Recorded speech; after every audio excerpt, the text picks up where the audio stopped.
Bilang bata, naging masyado akong mapili pagdating sa pagkain. Nagtaka pati ang aking mga magulang kung paano ako'y magiging isang misyonero. Salamat na lang sa Diyos, pinalawak ang aking isipan hanggang ngayon, kakainin ko ang anumang mismong iharap mo sa akin. Isang bagay ang maging mapili sa pagkain, pero sinasabi ng Diyos ngayong araw na to, hindi tayo pwedeng maging mapili pagdating sa pag-ibig.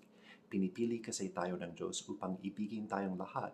Bilang tugon, kailangan din nating piliin, ibigin ang bawat isa sa ating kapwa-tao. Ang pag-ibig na hindi lang isang damdamin, kundi isang pasya. May kwento tungkol sa isang batang hirap na hirap ibigin ng kanyang kapatid na kaawa niya. Sinabi ng nanay, kailangan mong ibigin ang iyong kapatid. Sinabi ng bata, ano kaya kung ibigin ko ang Diyos at ang Diyos na lang ang magmahal sa aking kapatid? Hindi ganon ang pagmamahal ng Diyos. Hindi rin ganon ang aking pagmamahal sa kapwa-tao.